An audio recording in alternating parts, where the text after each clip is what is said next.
안녕하세요. 행정철학윤리 벌써 5월 달입니다. 아마 이 영상을 보실 때쯤이면 중간고사가 완전히 끝나 있을 때일 텐데요. 중간고사 답안지를 제가 간단하게 검토를 한 결과 여러분들이 배운 내용에 대해서 충실하게 잘 쓰셨다는 거는 확실합니다.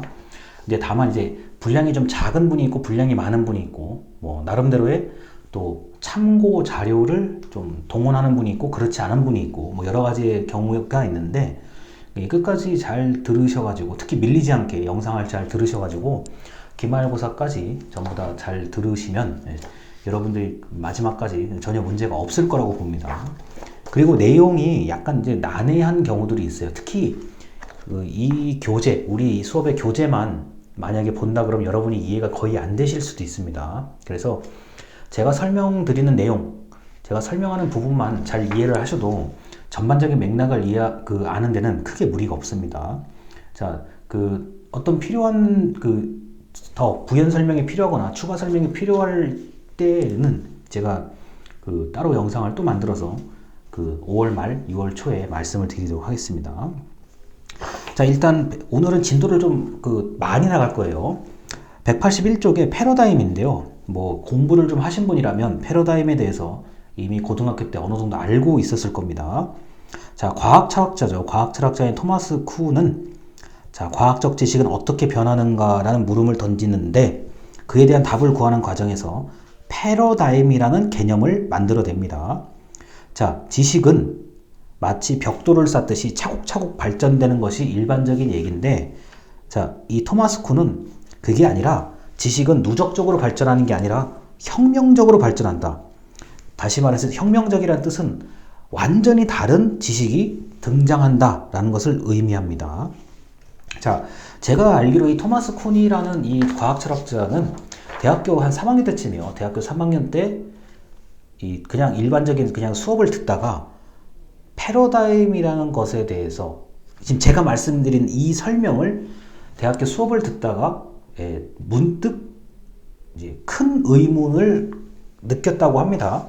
그래서 과연 지식이 연속적으로 쭉 발전되는 것이 아니라 한 번에 흔히 말해서 하늘과 땅이 뒤집히는 그런 정도로 발전하는 그렇게 발전하는 게 지식의 발전 아닐까라고 스스로 의문을 가지게 된 게 결국 이 과학철학자, 이 철학자의 전체 인생이에요. 이게 패러다임이 무엇인지에 대해서 정의를 내렸다는 것 자체가 엄청난 업적이라고 봐야 됩니다.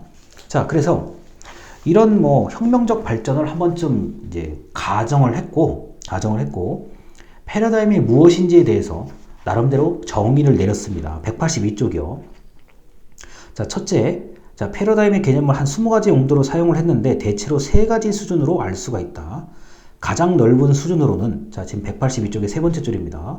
사람들이 별로 의심하지 않고 그냥 받아들이는 전제를 말한다. 그래, 오히려 그런 대전제, 제가 지금 여기 대전제라고 해놨는데 대전제에 대해서 야, 그게 뭐야? 그거 아닌 거 아니야? 이렇게 물어보면 이제 바보 취급 받는다는 얘기 정도입니다. 자, 의심하지 않고 받아들이는 전제라는 거. 자, 그리고 다른 하나는 학문적 기반을 의미한다. 그러니까 예를 들어서 우리 행정 전공자들은 너무나 당연하게 알고 있는 것 정도로 이해를 하시면 되겠죠. 자, 그리고 또 하나는 지금 182쪽에 위에서 한 8번째, 9번째 줄이요. 자, example. 자, 표준 예라고 하죠. 여러분들이 이제 수학을 아직까지는 그래도 잘 하실 거라고 믿고 얘기하는 건데, 이 모범 문제하고 모범 답안이 있잖아요. 그게 바로 이제 나름대로의 패러다임이라고 볼 수가 있습니다. 자, 그리고 182쪽의 아래에서 세 번째 줄. 자, 패러다임의 변화는 종교가 바뀌어지거나 정치적 혁명이라고도 볼 수가 있다라는 거. 예를 들어서 왕이 지배하는 시대에서 국민이 대표를 뽑는 시대로 바뀐 것, 이것도 나름대로의 패러다임의 변화라고 볼 수가 있는 거고요. 자, 신에서 인간으로 관심이 옮겨진 것도 패러다임의 변화라고 볼 수가 있습니다. 자, 그래서 183쪽에 이제 위에서 네 번째 줄이요. 패러다임의 기초에서 이론을 생산 공유하는 활동을 정상과학이라고 한다. 근데 정상 비정상의 얘기가 아니라 널리 퍼져 있는 과학이라는 뜻입니다. 자, 자, 그런데 정상과학, 기존에 알고 있었던 과학으로는 해결할 수 없는 문제가 발생하는데 그것을 변칙이라고 한다. 자, 변칙이 등장하면 그것을 해결하려고 다양한 것들이, 다양한 시도가 이렇게 계속 경쟁적으로 이제 나타나게 되고요. 자, 기존의 패러다임은 위기에 처한다 라고까지 얘기합니다. 근데 그런 위기에 처하게 되는데 수많은 경쟁하던 새로운 그 이론들 중에서 하나가 문제를 해결해 버리면 자, 그것이 자, 나름대로 새로운 패러다임으로 다시 등장한다. 그러니까 패러다임이 바뀌었다는 얘기입니다. 그래서 지식은 혁명적으로 발전한다는 얘기를 하고 싶은 거죠.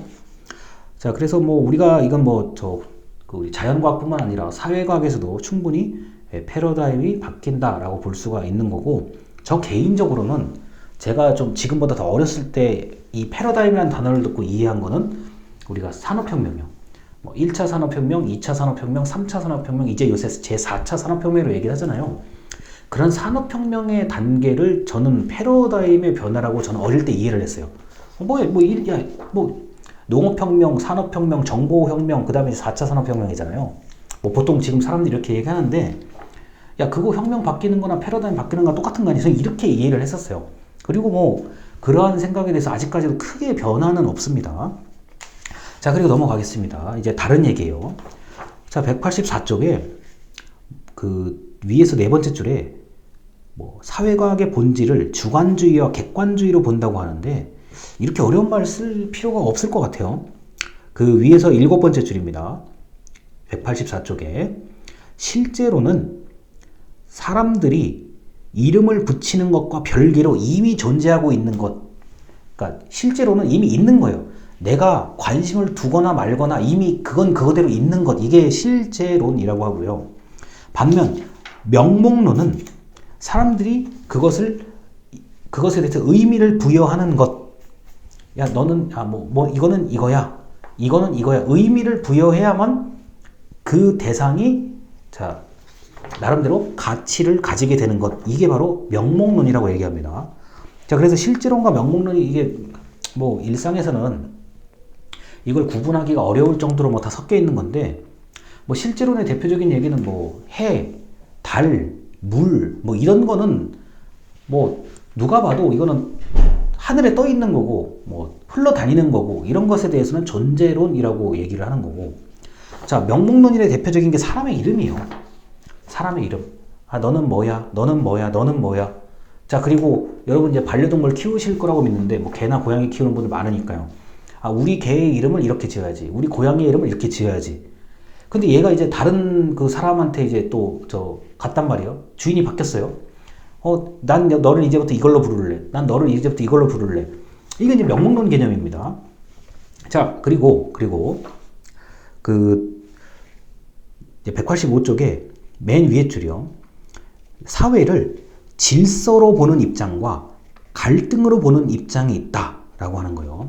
자, 이거는 사회는 통일된 어떤 그 규칙에 따라서 움직인다고 보는 것, 그런 사람들이 있고요. 사회는 사람들끼리의 협상, 갈등, 타협 등이 이루어지면서 자, 사회가 구성된다고 보는 의미가 있습니다. 자, 여러 가지로 철학자들끼리 더 무엇이 좀 더 적합하다라고 주장을 하는 것들이요.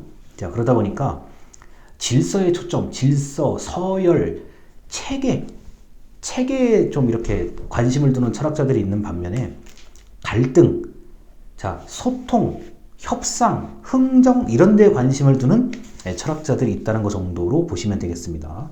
자, 그리고 뭐 이제 그 190쪽입니다.